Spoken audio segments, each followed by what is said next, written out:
Good evening, and welcome to Blaze News, The Mandate, Day 41. I'm Christopher Bedford, your faithful D.C. correspondent, and the ugly mug who's filling in for the lovely Jill Savage and the savage Matthew Peterson. Now, I know that we're destined to have fun tonight because it is Day 41, and that's my favorite number. And for you old film nerds out there, well, that was also Ben-Hur's number when he was trapped in the hull of a Roman galley. That galley, by the way, Glenn Beck has it not far from our Texas studio. How amazingly, awesomely nerdy is that? But speaking of awesome, we have an absolutely jam-packed show for you this evening. We're going to cover some of the biggest stories that are deciding the trajectory of our country in real time, some of which don't get the headlines or the attention they deserve. This is an interview-packed show with some of the smartest people I know. Tonight on the agenda, we're going to be talking to old friends like Power of the Future's Daniel Turner, the Federalist John Daniel Davidson, and the American Principles Project's Terry Schilling, who himself was a witness to history this very day.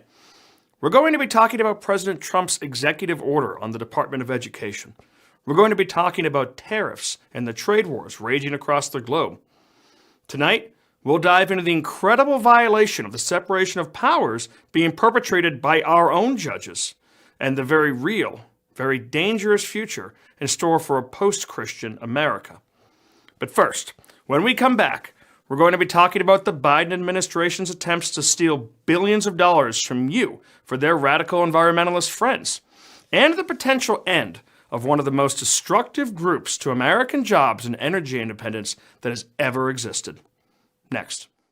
Remember that gold bars off the Titanic clip? Now it's just how to get the money out as fast as possible before they come in and fuck. It truly feels like we're on the Titanic and we're throwing gold bars off the top hatch. Where are the gold bars going to? Nonprofits, states, tribes. We gave them the money because it was harder. If it was a government-run program, they could take the money away. If Trump won, and because it was a external policy against Trump winning. Until the Trump people come in and tell us we can no longer give out money. That wasn't just conservative media hype. That was the honest truth out of the mouth of babes. And you know something might be wrong when even the children President Biden installed all over the EPA know something is deeply amiss about what they're doing. Well, it turns out the new sheriff at the EPA agrees. But in his efforts to undo it, he is facing sabotage and booby traps left by his predecessors. Now the FBI itself is investigating some of the shady billions taken from you, the taxpayer, and given to former Obama officials, and old Stacey Abrams, a friend of that show, and the crazy person and wicked, evil election denier. But before we get to that, I want to talk about Greenpeace, one of the largest and most disruptive anti-human groups on the planet, and a group I'm sure is well known to you. On Wednesday, they suffered what could be a mortal blow. It looks like their lies might finally be catching up with them. Now try to remember further back through all the smoke and the chaos of the last few years, and you might remember the protests at Standing Rock. Those are the very ones that supposedly inspired Alexandria Ocasio-Cortez to run for office. Well, of course, they weren't very peaceful, and they weren't even very truthful.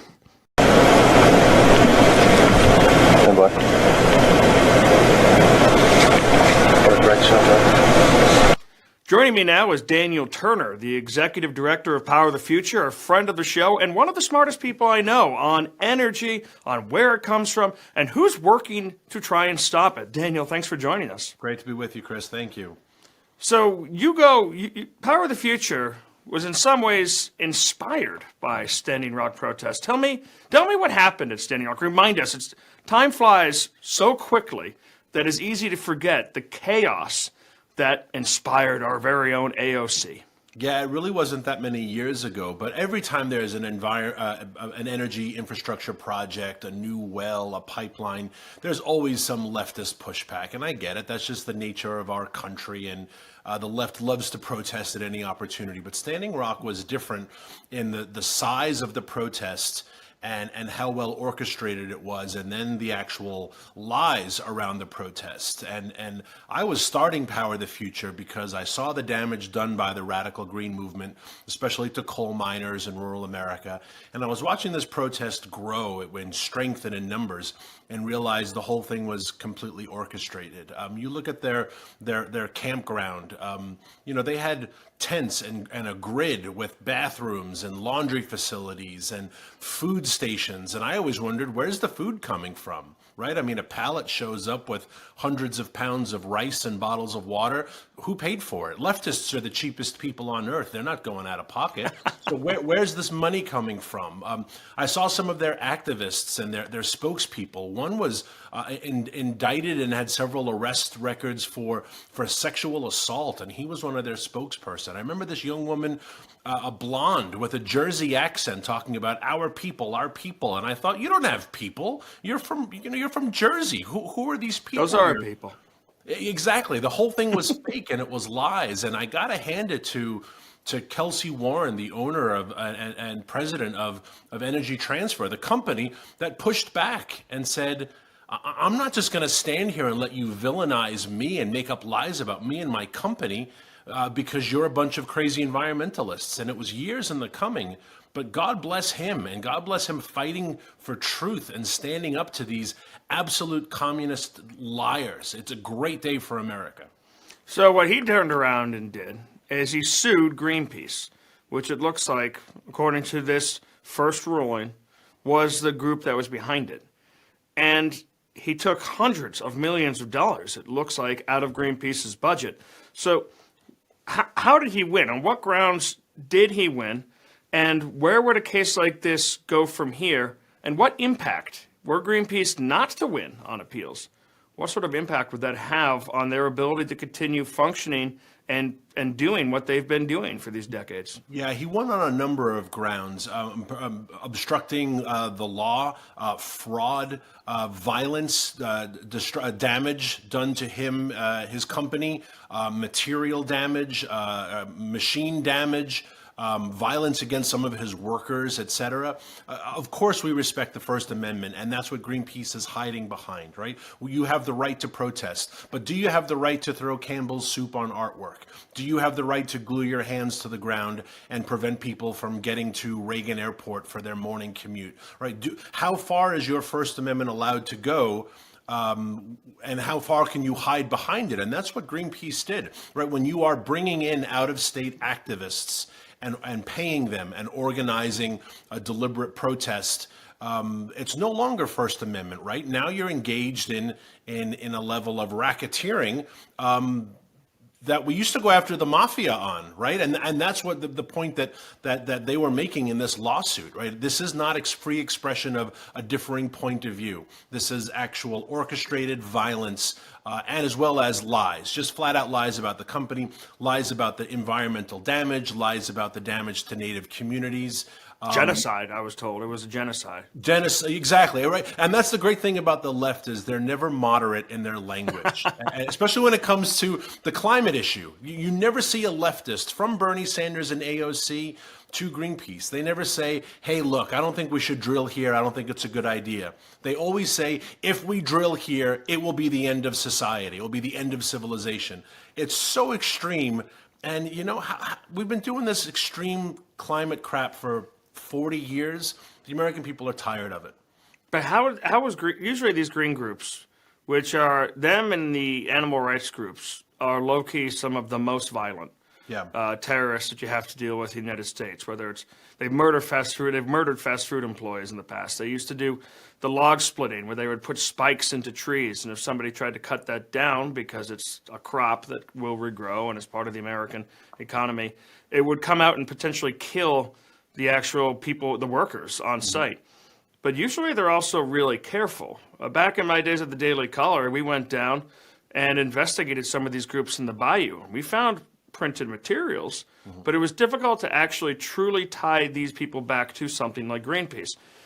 Was Greenpeace just getting kind of lazy and comfortable in their ability to more openly organize?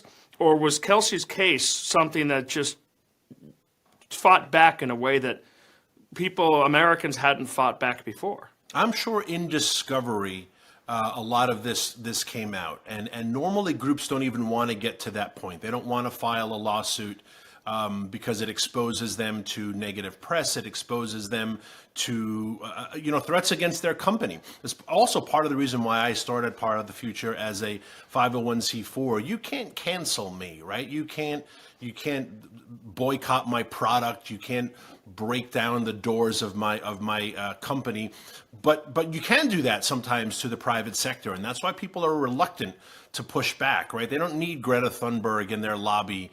They don't need the negative press because they have shareholders, right? They have employees they have to pay.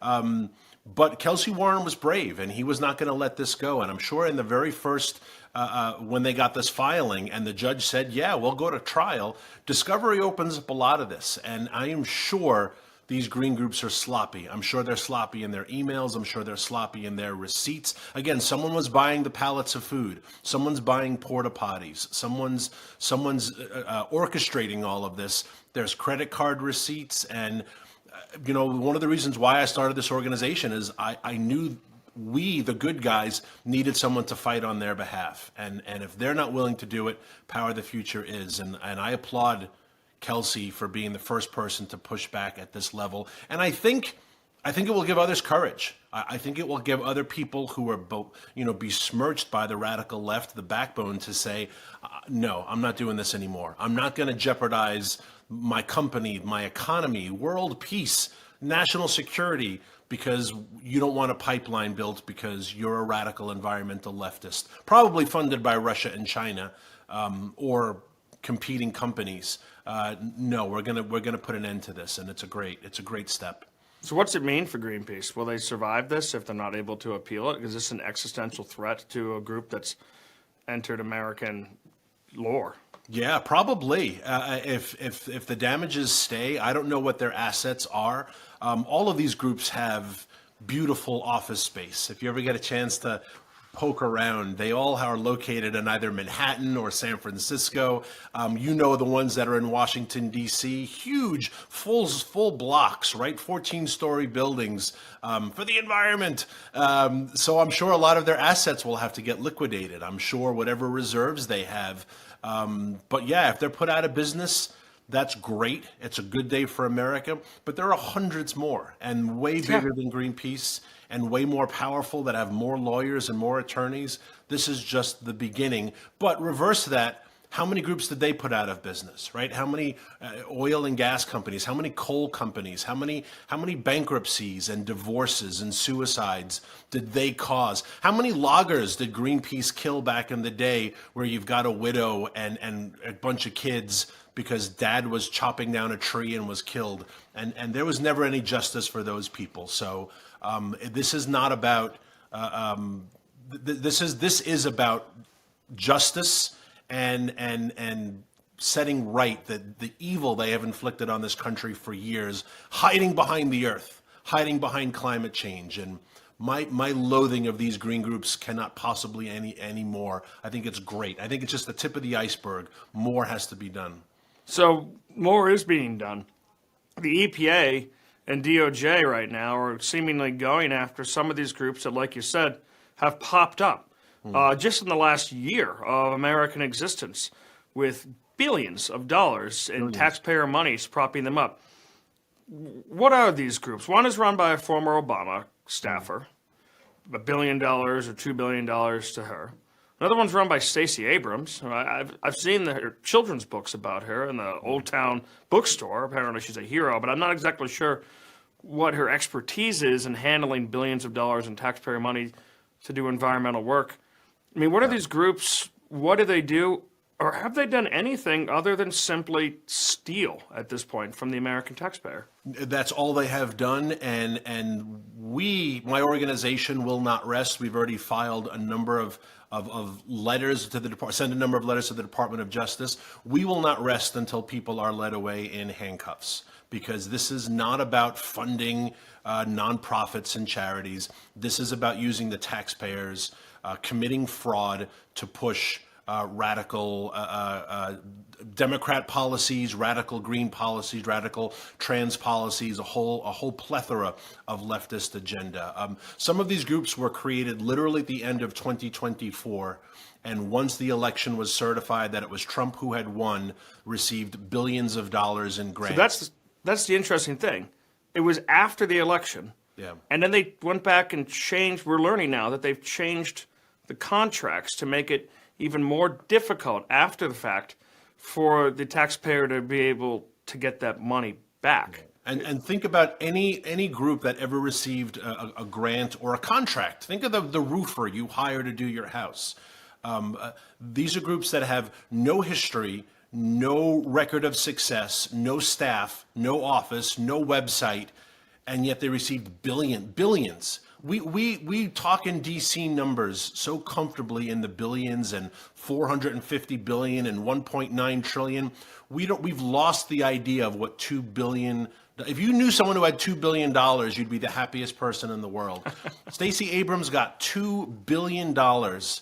And she has no experience in the green movement whatsoever. All she has experience is running for office. So what was she going to do with the money? She was going to, of course, advance climate agenda, but she was probably going to advance climate agenda by Jon Ossoff, who's up for re-election in the Senate in Georgia, knocking on doors saying he cares deeply about climate change. And if you care about climate change, we want to remind you who the climate change candidate is. And she would justify it as saying, this is climate change related. And of course it's not. And this is what these groups do. And they do it with taxpayer money. And it is absolutely criminal what they have done. And it is not enough to say, wow, this is bad. This shouldn't have happened. People have to go to jail. And that little twink in that undercover video talking about, throwing gold bars off the Titanic, drinking a fruity cocktail in winter also. How embarrassing. Like, who drinks a fruity cocktail in winter? Like, that little kid should be brought up on charges because he's laughing about stealing money from the American people and giving it to liberal groups, all to get back at President Trump. That level of corruption is so deep in the deep state, in the bureaucracy. It's why they're responding to Elon Musk and DOJ with complete violence and rage and burning things and anger, because their money is being stolen from them, and all they know is violence and anger. So we got a long ways to go, but we are uncovering a lot of the filth that is Washington, D.C. This is why I need to have you back soon, because I could fill a whole show just talking to you about this, how much of this is actually not even activist funded, how much of it's funded by you, the taxpayer, and how this whole lie that all this money is behind pushing back against these poor little hippie environmentalists, when in fact the complete reverse is true. But I've taken enough of your time. We have to move on. Daniel Turner with Power of the Future, thanks once again for joining us. Always great, Chris. Thank you so much.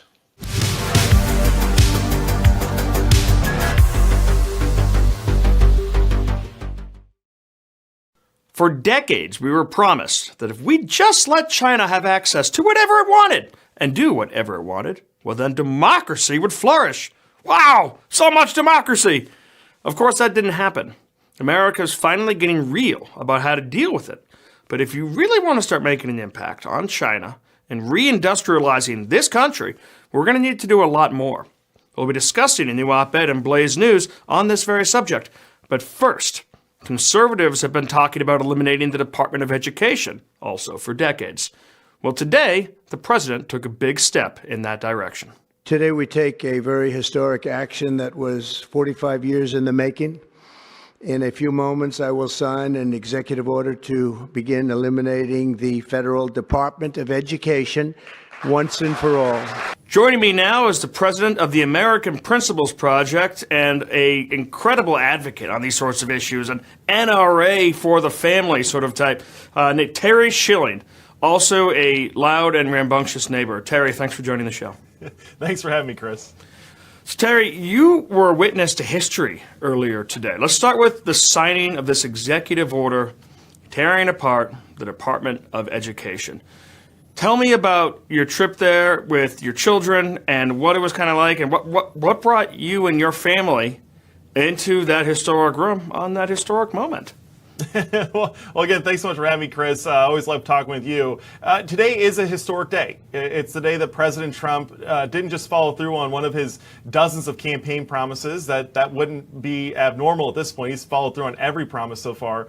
But this is the first time since the Department of Education was founded in 1979 that it's actually been rolled back and dismantled. The conservatives have been talking about this for quite some time. We know Forever. that the Department like of Barry Education... Goldwater. Yeah, no, I I don't think it goes back that far, but no, it's 1979. It was it was done by it was done by Jimmy Carter. But it's been an abject failure, right? We've seen educational progress not just stall; it's going backwards. 50% of every dollar goes to administration costs. The Department of Education hasn't helped us educate our children, or get more people to the moon, or expand America's abilities to innovate and invent things. It's actually just led to more bureaucracy. And only, by the way, a third of our kids can read at grade level, do math at grade level. That's shocking. It's absolutely appalling. That's Civil War levels. It is Civil War levels, and I think that a lot of the people that have been a part of this have actually been working towards building some civil unrest and getting to that point. They want some type of weird revolution. But the reality is that I got invited here today, I think in large part because 4 years ago, I pulled my children out of Fairfax County Public Schools, not because they were teaching my kids woke things, that would have been enough, but because they weren't teaching them how to read or do math. The public education system is failing, right? And it's, I can put up with the garbage, I can teach my kids to laugh and mock and ridicule the ridiculous, but I can't, it's really tough for me to teach them how to read and write. Like that is what schools are meant to do, and they're doing everything except those things.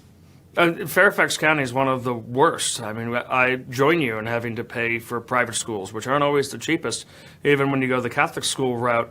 But what does this Department of Education, or what does dismantling the Department of Education look like? How should, when people hear that, they might be a little spooked and say, well, we're not going to educate anymore?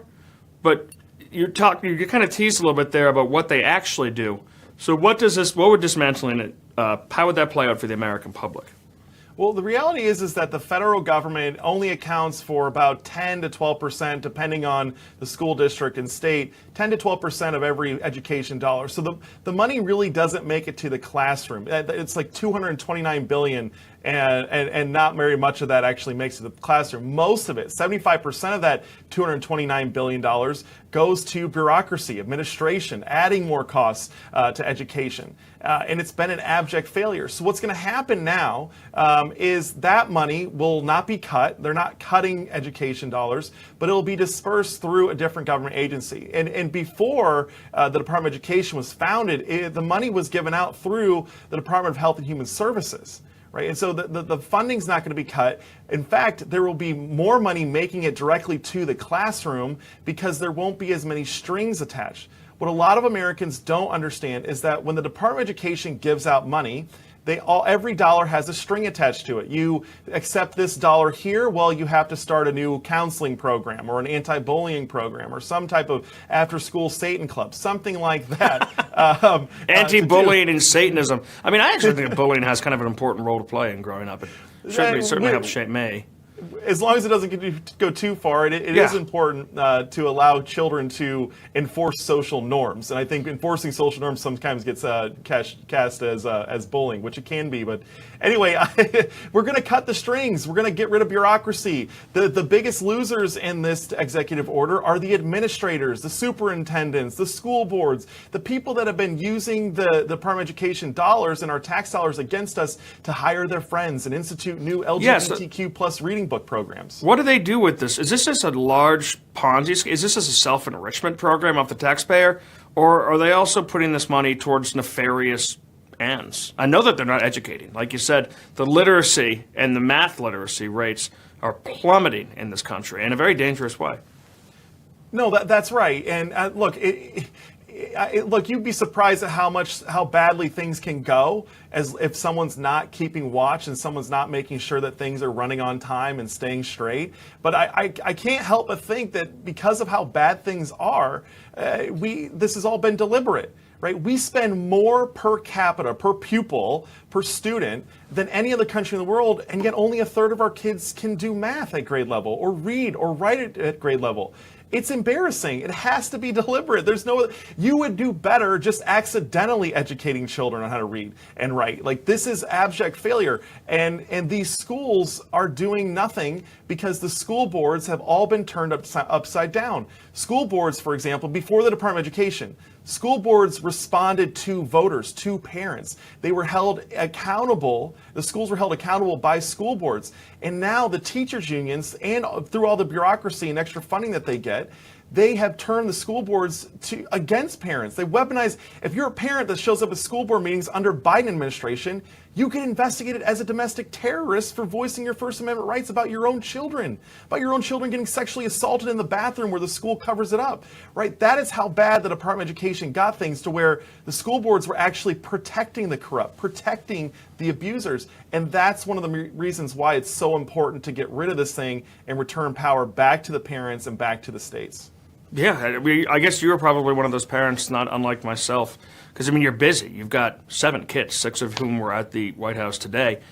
You're running around everywhere, but you had to have noticed during the beginning of COVID that something was funny coming through those Zoom calls, and maybe it was time to make a change on with the source of the education. But I know we're in a bit of a rush here, so I could talk to you about this subject all day, but I want to talk about an article you wrote for the Blaze on tariffs specifically. Let's throw it up here for a second. So your piece kind of lays out, well, you know what, I'll let you make your own case here. Why don't you, we got the author right here. Listen, it's very clear. Donald Trump is doing so much to bring back America's manufacturing base and protect workers and working families specifically. But one thing that we haven't really heard a lot about is China's pollution. Right? A lot of people don't realize or connect the dots between America's EPA. It's a filthy country. Look, my dad had done business over there. He said you could smell the sulfur in the air as soon as the plane landed. Right? This is a country without any environmental regulations. And frankly, China does not care about the environment its citizens have to live in or about the environment for the rest of the world. They've killed tens of millions of their own people and starved them to death. Right? China wants to become great, and they're willing to kill all of us in order to do that. So we've got to, if we're going to have an EPA, which we need to have an EPA, we need to protect our environment, make sure that pollutants aren't getting into our rivers and airways and killing people and giving them cancer like they do in China. But we have to rein in China and get them to go along with basic environmental protections. Otherwise, what's going to happen is we're going to continue to lose jobs overseas to China and any other nation that does not protect our environment, or at least just play by some bare minimum basic rules that keep people from getting sick and getting cancer and dying, like my father did just 4 years ago. Why does China making its own people sick matter to Americans? Is it the competition thing? Is it if their domestic policy impacts their own people, is this more about American industry's ability to compete with a polluting slave state, or is this more just about changing the balance of trade between the two countries? What's in it for the Americans? Well, President Trump was spot on when he pointed this out several years ago, that all of these climate scams, all of these Green New Deals and these regulations to regulate carbon in America, they had to be some plot by the Chinese to steal the rest of our manufacturing base, because China produces the most pollution, the most carbon of any other nation in the entire world. They have the least amount of regulations. And so as America and all these other developed nations start to regulate carbon, and really it's a great euphemism for taxing businesses out of existence. Regulating if they're going to go down this way, China shouldn't have that advantage over them. Right? And so we've got to, if you're going to do environmental protections, you have to first make sure that China does it. Otherwise, all of it's going to be for naught, and they would have just stolen all of our industry and turned us into worthless service economies like they've been doing for the past 40 years. I tell you what, between the windmills and the fentanyl, they sure have gotten vengeance for that little opium war the English waged. But Terry Schilling, I know you got to run. It's great to have you. Thanks for joining. Thank you.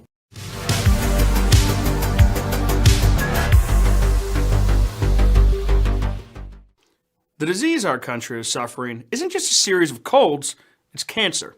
The patient isn't yet terminal, but it's a long, hard road ahead. Now, one of the keys to this cancer's success has been the slow seeping of secularism into our government, always in the name of tolerance, that in later years became militant and more recently is waging open warfare on the religion that underpins our entire civilization. Now, they claim they want a secular America, and some of them might actually believe that.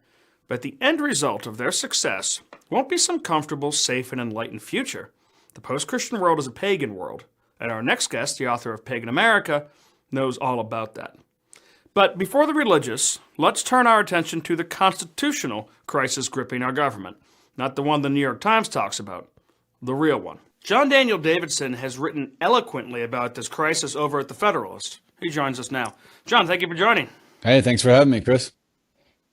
So you've had two great articles out this past week at the Federalist. The first one walks through what reporters told us was an absolute constitutional crisis, that the Trump administration had not turned military planes over the Gulf of America around at the drop of a judge's verbal order. So before we get into the real issues at stake here, you laid out the case so wonderfully. I'd love to hear your take on why this was not actually ignoring the court, but was just acknowledging the limits on its authority. Yeah, this was a case where this radical judge, Boasberg, thought that it would be enough for him to just tell Trump administration attorneys to turn the planes around, and then they would, I don't know what he thought they would do, like call the pilot, turn the planes around. You know, the judge said, you got to go back. But apparently this judge thinks that he has the authority as a district federal judge, an inferior court judge, to command federal law enforcement and military personnel deployed over international waters and overseas and interfere with State Department diplomacy with a foreign government, in this case, El Salvador, which had agreed to take these alleged terrorist illegal aliens.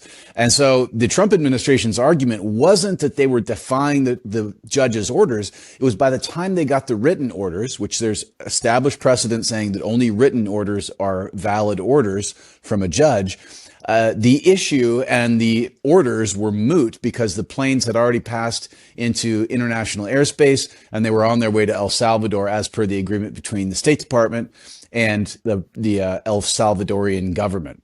So that was their argument. And the judge sort of flipped out at this and wanted to know, immediately demanded to know minute operational details of when the flight took off, who was on the manifest, what the route was of these flights, things that he has no authority to access, information he has no authority to access, and also information he's not competent to address as a judge. So this was obviously an abuse of judicial power, and I think the Trump administration actually showed remarkable restraint in going as far as they could to show deference to the judge and saying, look, we didn't defy your order. Your orders were just moot by the time we got them, and all the parts of your orders that we could observe, we did.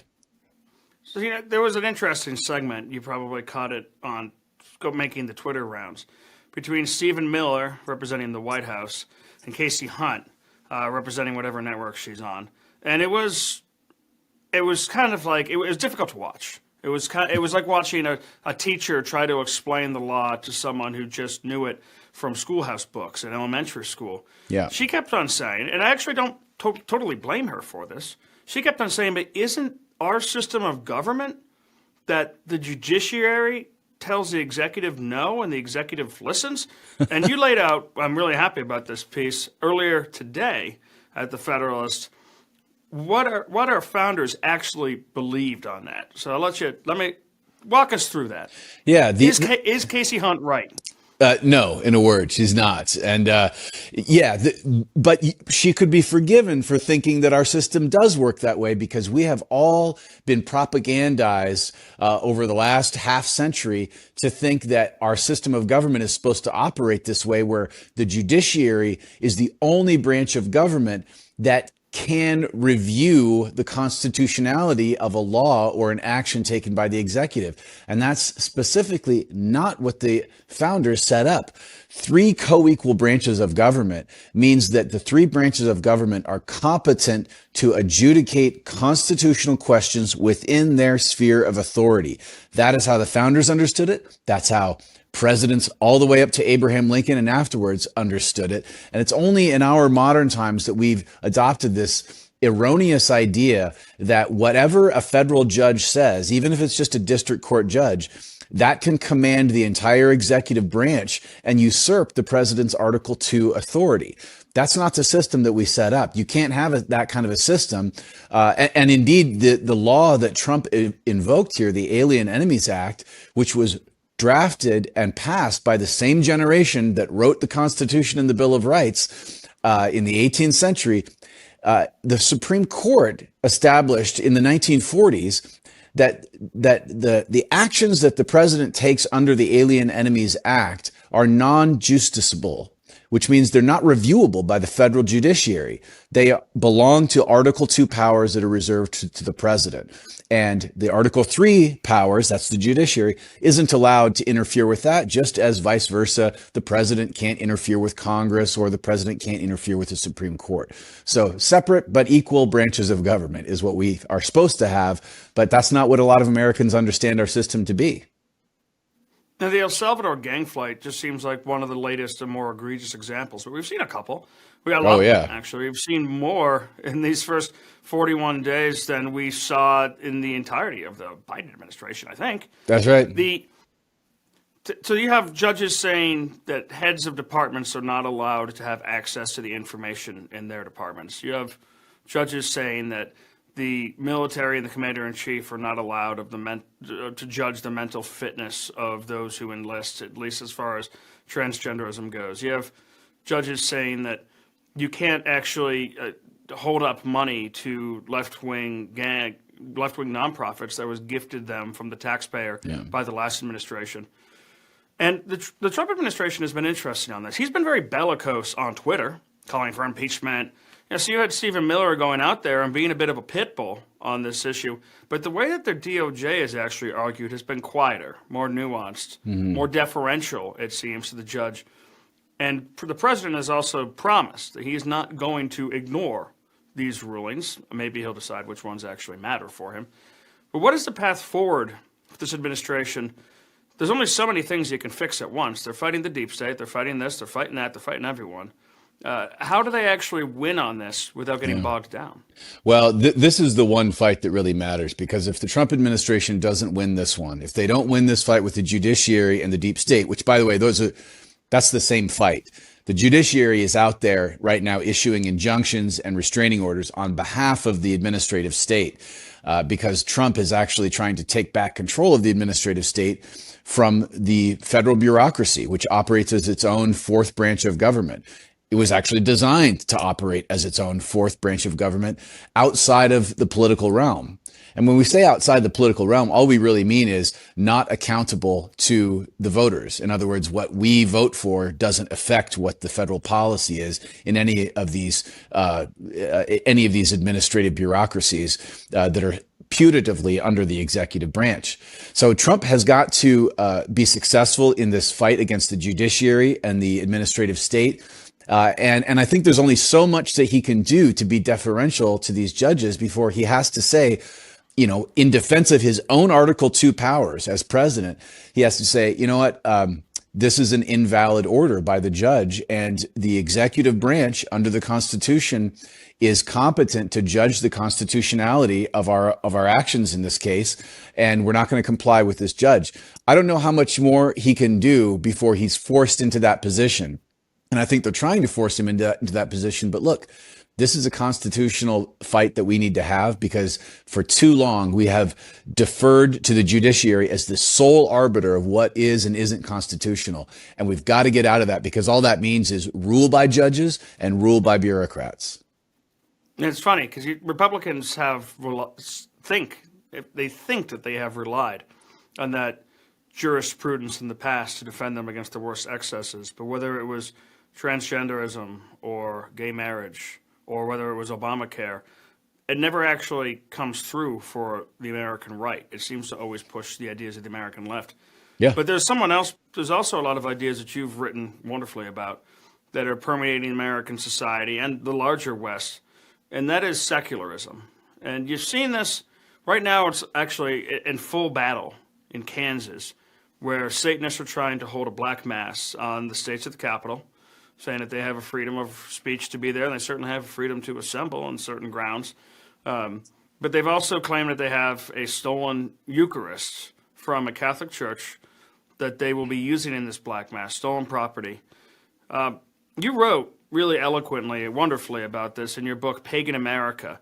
And what I thought was so interesting about the premise there was that these people who kind of just envision a secular cartoon version of Sweden as what's going to happen after the end of Christianity.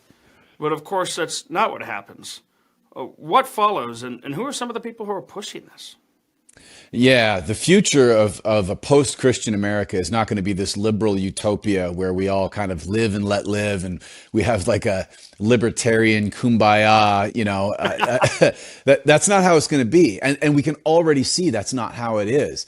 In the absence of the Christian religion being sort of the basis of our society, the basis of our civic culture and our government and our public morality, something else is going to replace that, some other religion. And what I argue is that it'll be a resurgence of paganism, call it neo-paganism, but it won't be secular materialism. Those two things, secularism and materialism, were aberrations of the Christian West, of Christendom. And as Christendom fades, so will they. And we're going to see the rise of groups like this one you mentioned in Kansas, the Satanic Grotto. All these satanic groups are now cropping up all over the place. Another one is the Satanic Temple. These are relatively new groups, and they explicitly posit themselves as religious groups and do horrible things like stealing the Eucharist to perform a black mass to attack the Catholic Church and to attack Catholic Americans specifically. And I think a proper understanding of what America is and where we come from would have to recognize that freedom of religion, like freedom of speech, has its limits. And the founders who instituted freedom of religion never imagined that it would be used as a pretext to attack what they would have called true religion or legitimate religion. We've lost the language to talk about that, and we've lost the substance of what it is. And so I think we're going to see more things like this crop up, more new religions and more non-Christian religions growing, as indeed a recent Pew study shows, as Christianity declines in America. Now, you see some of this. We do have a state-sponsored religion, and it seems to be atheism, whether it's going after Christian symbols in public. I mean, where I'm recording right now is not too far from the Bladensburg Cross, which was erected by World War I veterans returning from Europe, in the memory of their fallen comrades, in the method that they knew how to remember their fallen comrades, which is a beautiful cross. And the ACLU said that trampled on their rights as Americans, the ACLU's rights, and the people who have to drive by this cross, and therefore it must come down. It's intolerance. But what are some of the ways that you see this secular paganism expressing itself in our society? Yeah. Well, what you just said, intolerance, right? So all of the things that we associate with the American way of life, freedom of speech, freedom of religion, tolerance for people who disagree with us, consent of the governed, the rule of law, the fact that we get to, choose our leaders. All of those things rely on a Christian framework, on a Christian understanding of man and society and our duties to one another, on the inherent rights of human beings, right? All of that comes from Christianity. If you get rid of Christianity, all those things are going to go too. So tolerance, freedom of speech, rule of law, the idea that individual rights exist and that they count for something, the equality of people before the law. The only reason we believe in the equality of people before the law is because Christianity teaches the equality of all people before God. The founders said that explicitly. Most Americans for most of our history believed that explicitly and said so. And so as we lose our Christianity, we're going to lose these other things that are very dear to most Americans. And it's not going to be the kind of country that you want to live in, whether or not you're a Christian. Now, I know you're a little pressed for time. Your family's out there in beautiful Alaska. I can't wait to someday visit and see everyone. So I just got one more question for you. What are the people who are pushing this? What do they want? I mean, how many of them are useful idiots versus how many of them really want to destroy Christianity in the West? I think a lot of them are useful idiots, as is often the case. But the ones who are driving it, the radicals, the ideologues, the people who are out here on the front lines trying to stage a black mass here in Kansas, as you mentioned earlier, they are attacking Christianity. And they're not attacking Christianity because they're radical atheists and secularists, right? They are people who increasingly do believe in the spiritual world. They do believe in an enchanted cosmos. They do believe in spirits and powerful beings that are here with us and that we have access to. They just hate Christianity, and that's why they attack it relentlessly. Without end, and they will keep attacking it. This is a war that we, sort of lulled ourselves into thinking that we didn't have to fight, that this was over. This was something in the past. Christian communities and Christian peoples in the past had to fight the enemies of Christ and his church. But no, we're going to have to fight that here in America in the 21st century, and we're going to have our own versions of religious wars. And unfortunately, that is just something that we have to start wrapping our heads around and thinking clearly about. And I think it's going to look a lot less like the Civil War and a lot more like the 30 Years' War. Yep. The way that most civil wars look: assassinations, murder, abductions, torture. The swatting could already be the beginning of it. Yeah. Well, John Daniel Davidson, senior editor at the Federalist, thank you very much for joining us. We look forward to talking to you again soon. Hey, thanks, Chris. Appreciate it.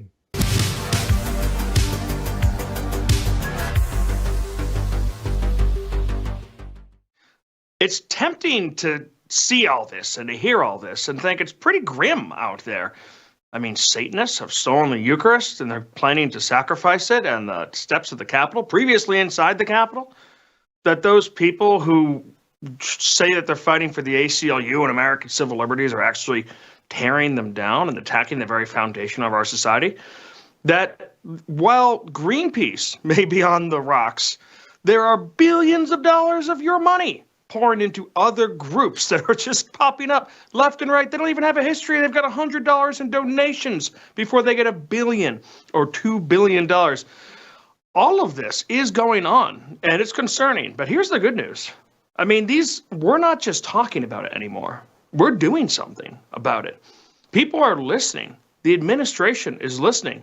The church is waking up and listening. State lawmakers are listening.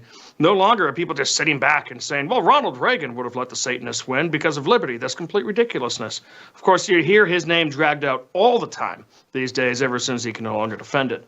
But listen, there's more good news ahead. Not just are we fighting, but tomorrow, Jill Savage is going to be back in the seat. She's going to be interviewing me. It's going to be Bedford time for just a short period as opposed to an entire show. I know it can be a relief to all of you out there. And then on Monday, Matthew Peterson is going to be back, and we're going to get the whole gang together. Now, in the meantime, if you haven't gotten enough of this content, please do sign up for my email, the Beltway Brief. You can get it at theblaze.com/Bedford. You sign up, and 3 days a week, you're going to get that notice. So thank you for tuning in tonight. Thank you for watching, and God bless you.